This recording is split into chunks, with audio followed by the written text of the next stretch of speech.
Jaya sadhana Vijonsupasla Bhakti Pramod Prikoshamarash. Bom, o discípulo logo deve servir o Guru de modo, para satisfazê-lo.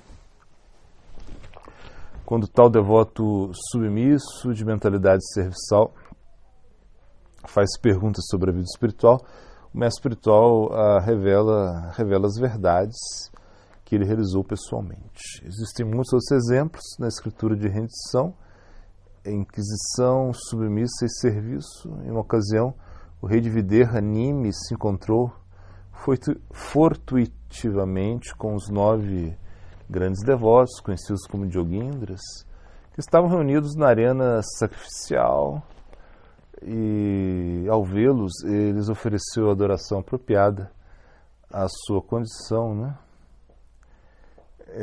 E disse: o nascimento no corpo humano é algo muito difícil para a alma encarnada, mas eu digo, né, que para quem tem um corpo humano de curta vida, é ainda mais difícil ver um devoto que é querido ao Senhor de Vaikunta. E nesse mundo, até um momento de associação com as pessoas santas como vocês é o maior tesouro na vida humana. Aproveito essa oportunidade para perguntar-lhes, almas imaculadas, qual é o objetivo final, né? O objetivo mais elevado. Não somente os devotos puros e altamente realizados, como os Navajogindras, podem responder o submisso a questão, né, submissa do rei Nimi sobre o bem mais elevado, né? Eles haviam pesquisado nas escrituras, extraíram os seus ensinamentos essenciais, com grande fé e crença, aplicaram esses ensinamentos nas suas próprias vidas, que agora estão dedicadas a ensinar aos demais. Essas são as características de um acharya genuíno, né? Onde, de acordo com a definição dada no Vayu Purana, o acharya é assim chamado porque ele estudou e compreendeu o significado da escritura. Ele estabelece este significado na conduta dos demais e pratica pessoalmente o que prega, né? Manusamhita, né? Bom, como expressado por Krishna Das sobre Mahaprabhu, né, ele falou, né? E ele ensinou ao mundo se comportando pessoalmente como um devoto exemplar, né? Então, como reverenciar ao Guru?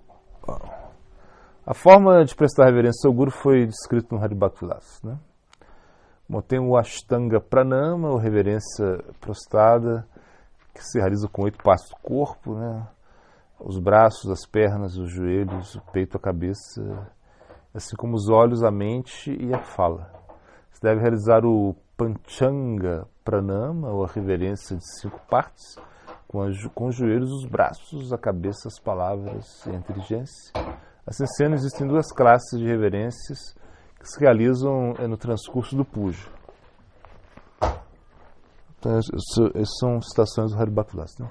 Sanatana Goswami explica esses versos em seu comentário. Ele diz: as reverências se fazem com os olhos levemente entrecerrados, as mãos tocando os pés do Senhor, com a cabeça inclinada para baixo e a mente meditando em oferecer reverência ao Senhor. Se deve orar com palavras como: Senhor, por favor, se satisfaz comigo. Certamente o significado de reverenciar ao Guru Vaishnavas, o Senhor Supremo, é dizer, né, eu entrego o meu corpo a vocês. Se a pessoa não ora para ser digno de entregar o seu corpo, mente e alma ao mestre espiritual quando oferece reverências, logo, se não faz isso, então isso não é mais do que um exercício físico, como saltos, né? Como pulos. Assim. É claro que esse não é um verdadeiro propósito de se reverenciar, de fazer dandavats ao Guru. Bom, a necessidade de tomar iniciação. Existem 2 classes de mestre espiritual. O mestre espiritual instrutor, o Siksha Guru, e o mestre espiritual iniciador. A iniciação é necessária para todo aquele que deseja adotar a disciplina do sadhana devocional, em especial a adoração à deidade. Keshavacharya escreveu consideravelmente sobre o Diksha em o seu Krama Dipika. Vaishnava Smriti, o Haribhakti-Vilasa, explica a iniciação de acordo com as descrições.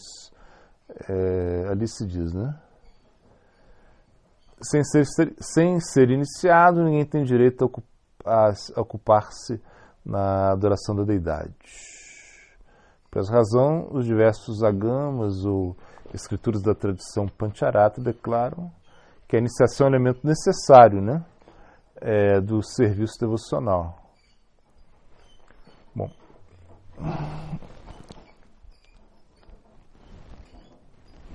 aí continua.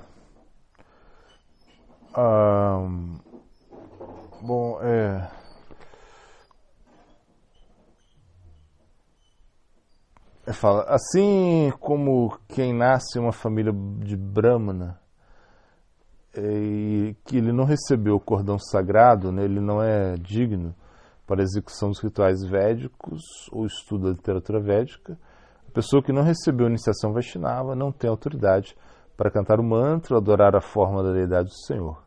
Sendo assim, a pessoa deve tomar a iniciação pela qual será glorificado, inclusive, pelo Senhor Shiva. Então, é Haribhakti-Vilasa, né? Também foi citado no Bhakti Sandarbha. Bom, na conversa entre Narada e Brahma, descrito no Kartika Mahatmya do Skanda Purana, encontramos o seguinte texto: esses seres humanos que não foram iniciados no serviço do Senhor Hari e nunca o adoraram são comparáveis a animais, né? De que valem suas vidas? Haribhakti-Vilasa, né? O seguinte verso, encontrado no mesmo Skanda Purana, na conversa entre Rukimanga Mohini, assim como no Vishnu Jamala, confirma a necessidade de tomar a iniciação. Aí fala, todo o que é feito por uma pessoa não iniciada carece de significado. Aquele que não está devidamente iniciado renascerá como animal. Haribhakti-Vilasa também. Em seu comentário, esses versos do Haribhakti-Vilasa, Sanatana Goswami descreve o seguinte: ele fala as palavras Shiva Santustam se referem à iniciação, indicando que qualquer que toma a iniciação se converte em Vaishnava, um objeto de elogio para o melhor um objeto de elogio para o melhor dos Vaishnavas, Shiva mesmo. Este é o resultado da supremacia de adorar a Vishnu, inclusive sobre Shiva mesmo, né? Existe um verso que expressa: todo aquele que coma sem antes haver oferecido primeiro o seu alimento, a Shalagramshila nascerá repetidamente por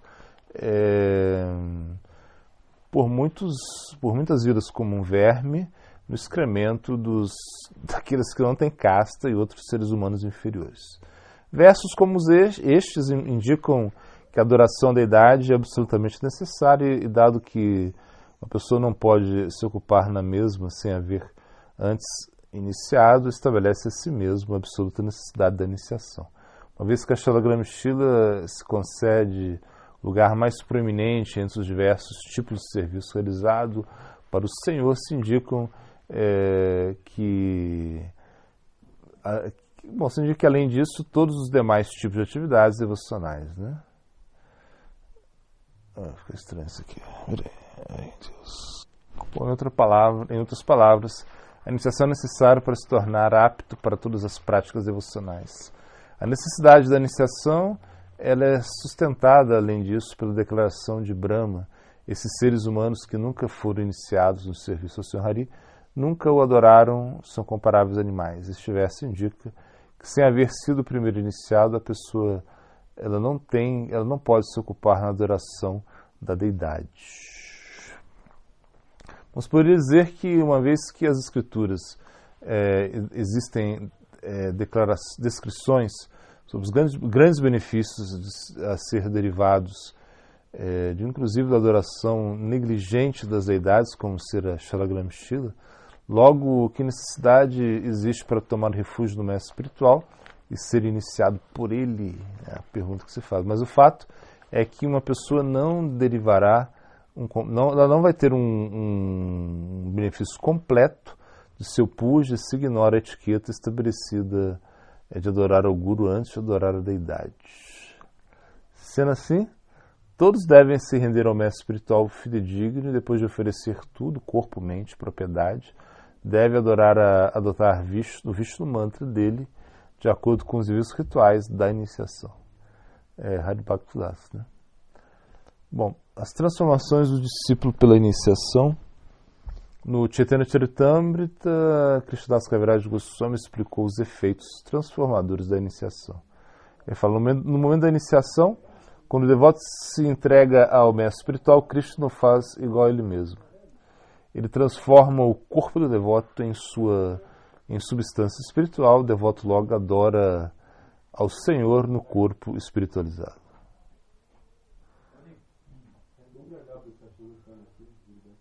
Bom, quando o ser vivo que adotou o caminho devocional se rende primeiro aos pés de do seu mestre espiritual, logo Cristo o aceita como um dos seus mesmos, né? O libera do cativeiro da identidade corpórea e dá uma experiência, dá a ele a sua experiência de sua natureza espiritual eterna. Com esse conhecimento divino, o devoto ele aceita um corpo espiritual apropriado para o serviço transcendental do Senhor. Este é o mistério interno da iniciação. Na medida que a pessoa seja capaz de entender o conceito de rendição ao mestre espiritual, ele terá a clara realização da verdade espiritual. Por misericórdia de Krishna, a pessoa será plenamente consciente de sua relação divina com o Senhor, e à medida que ele compreenda sua própria identidade transcendental, por essa grande boa fortuna, será apto para o serviço direto ao Senhor. Pela graça de Cristo, o devoto que recebeu a iniciação possui um corpo divino e de tal modo ele é capaz de ocupar-se a serviço do Senhor. Bom, desafortunadamente, as pessoas materialistas não são capazes de reconhecer essa transformação e consideram as atividades do devoto no mesmo nível que qualquer outra atividade física. Essa concepção do guru ou do corpo do Vaishnava como material é uma grande ofensa. Mahaprabhu mesmo ele declara, né? O corpo de um devoto nunca é material, é transcendental, pleno de bem-aventurança espiritual.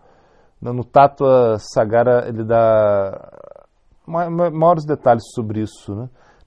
Nesse processo transformador da iniciação, né?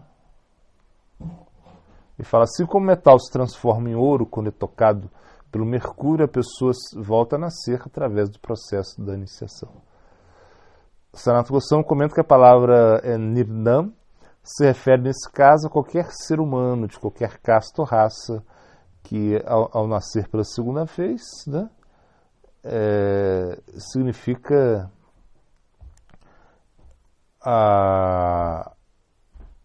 que obtém a qualidade bramínica, né?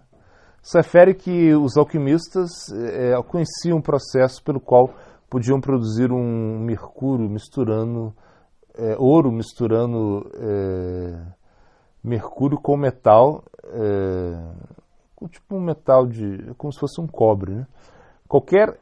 E aí uma pessoa ia aí. Ai, perdão, peraí. Ah, tá. Então qualquer pessoa que fazia isso, né, e enganava os outros, né? Eles misturavam esses metais, cobre com mercúrio e tiravam o dinheiro das pessoas, né? Então a gente pode dizer o mesmo da iniciação, ainda que o verso mencionado indica que através da Diksha a pessoa ordinária obtém as qualidades de um Brahmana. Quando o suposto guru faz um show de iniciar sem o devido conhecimento e experiência, não cabe esperar nenhum bem nisso. Se alguém não chegou a possuir a compreensão espiritual necessária, isto é, se ele não chegou a ser um conhecedor de Krishna como a verdade suprema, né, Krishna Tattvata, e ele não se liberou da atividade pecaminosa como consequência desse conhecimento, de todos os modos, assume a responsabilidade ainda de dar iniciação, logo o resultado é que é como se fosse uma pessoa cega que conduz a outras pessoas cegas a um fosso, né? Muito bom, essa citante é muito bom. Então, glossário, apana, que significa a expiração. Vamos para o Siddhanta.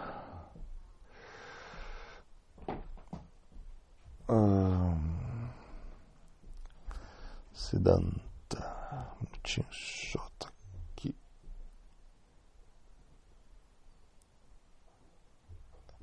Bom, o Santo Paragoswami Maharaj deu um exemplo de que em Nishta você é como um carro. Você está dirigindo um carro que às vezes tem as rodas mal balanceadas, não alinhadas, então em algum momento as rodas vão para um lado, você perde um pouco do controle da direção, mas você está na direção e puxa novamente o carro desalinhado. É isso o que ele está explicando. Em Nishta é assim, sua mente se desvia, mas rapidamente você consegue colocá-la sob o controle de novo. Bom, vemos que Sri Chaitanya Mahaprabhu instruindo as pessoas de acordo com o tempo, lugar e circunstâncias. Por exemplo, quando Sanatana Goswami estava em Benares, Mahaprabhu instruiu principalmente a respeito do Diva Tattva. A Sanatana Goswami ele vai perguntar, né?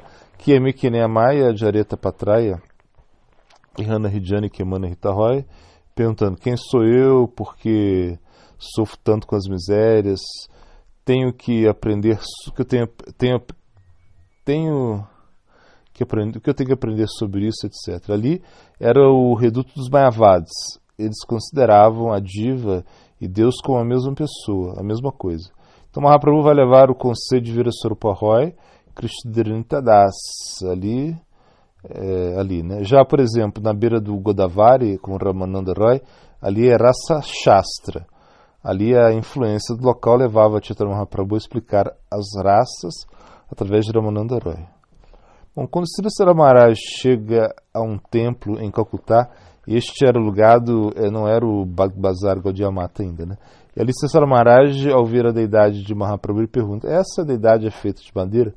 E então o devoto fica bravo e responde, não, o que é isso? Você não entende, é Krishna mesmo, Krishna está no coração da deidade. Samaraj fala, mas a deidade está muito perto da porta, com muito barulho, fumaça e poeira. E o seu guru, por que ele está no piso de cima? Pujari, de uma forma muito educada, responde, Krishna está no coração de Guruji também. Depois disso, Samaraj vai explicar o que é mais importante perceber Krishna no coração do Guru, do Vaishnava, do que da deidade. Isso é mais importante para a gente. Quando em Ashakti o karma acaba, o que acontece com o devoto? Você pode pensar que se o karma acaba, o corpo morre. Mas Krishna mantém esse devoto aqui. Ele vai desenvolvendo um bhava e com esse corpo ele vai desenvolvendo o corpo espiritual. E continua servindo a Krishna num bhava determinado. Já com o Gyani, quando ele entra nesse estágio de Diva Mukta, isso é similar ao Ashakti. O karma dele também acaba, só que ele tem que esperar a liberação para alcançar a Videha Mukta. Existem 3 níveis de Diksha, a saber, Haridama Diksha, Mantra Diksha Vesha ou Vairaga Diksha. No primeiro, o Guru dá o Harinama no ouvido direito do futuro Sisha, aplica Tilaka e amarra as contas no pescoço. No segundo, o Sisha recebe o Gayatri Mantras no ouvido direito. O terceiro é para aqueles que querem assumir a ordem de vida renunciada. Todos os 3 Dikshas podem ser dados simultaneamente ou em etapas, dependendo da qualificação do aluno e da vontade do Guru. Não existe iniciação Brahmani. Brahmani é um Varna ou Jati, e não uma forma de Diksha. Se todos se comportassem como se fossem oniscientes, então não haveria Lila. Logo, como parte do Lila, eles atuam como se fossem ignorantes. Mesmo Krishna age da mesma maneira, caso contrário, não haveria jogos, diversões e instruções para nós. A partir do drama divino deles, eles executam Nara Lila. Se diz que o Sr. Shiva disse a Sati que Ravana satisfez 10 expansões Rudras do Sr. Shiva, mas não a 11ª, a qual se tornaria útil para que Sri Rama destruísse Ravana. O significado é que Ravana ofereceu seus 10 sentidos a Shiva, mas não seu ego, orgulho. Sem ego, a oferenda não é completa e orgulho é a causa raiz do mal. Lógica não é tudo, acima da lógica está o amor e a lila é a manifestação do amor. Aplicar a lógica apenas para entender por que alguém fez isso e não aquilo, mas não para entender a intenção dos Shastras, não funciona. Os Shastras pretendem nos ensinar. Este deve ser o nosso foco. Caso contrário, vamos continuar analisando, tal qual os estudiosos modernos, os quais escreveram artigos, mas não aprendem nada prático que possa ser aplicado para uma melhoria da vida. Bom, a lua na cabeça do Sr. Shiva é uma representação. Isso significa que ela mantém a cabeça do Sr. Shiva fria, suave. Em Ashakti, o sadhaka, com o seu sadhakadeha, é transformado. O seu sadhakadeha se torna um corpo material espiritualizado, ou seja, ele começa a entrar no plano do aprakrita. Depois que Sarvabhauma Bhattacharya se converte, ele ficou tão fanático pelo Bhakti que ele quis mudar o Bhagavatam. Tem um verso no Bhagavatam que fala Muktipade. Então ele trocou isso para Bhaktipade, que o Bhakti é superior. Mahaprabhu então disse que isso não pode ser feito, ele não poderia mexer no Bhagavatam. Chaitanya Mahaprabhu disse a Sanatana Goswami que o corpo dele era muito especial, ele queria se matar. Mahaprabhu percebeu isso porque ele se sentia contaminado, não queria estar na presença de Mahaprabhu. Então Mahaprabhu disse, seu corpo é muito especial, se você não pode fazer o que quiser, e você não pode fazer o que quiser com ele, né? Eu tenho muitos propósitos para esse corpo. O Hari Bhakti 172, Gautama Tantra, por cantar esse mantra, o rei Chandradvaja alcançou o conhecimento do ser, então sua visão foi dissipada, ele cantou o mantra de 18 sílabas, começando com Om. O resultado é que ele foi capaz de abandonar o seu contato com a matéria e alcançou a morada suprema do Sr. Vishnu. Considerando isso, todos deveriam cantar esse mantra diariamente. Verso 73, Shrada Shabi Vijvasa Kahe, 66, Vedashastra Kahe, 109, Natat Me Priyatma, os versos para decorar, 110, Janisha Sarva Bhutanam, e aí a linha do verso Brahmanyam Sarva Bhutani Yantra Arudani. Brahmanyam, fazendo viajar, Sarva Bhutani, todas as entidades vivas, Yantra, numa máquina. E filosofando, quem deseja o topo da montanha deve aceitar o preço da subida.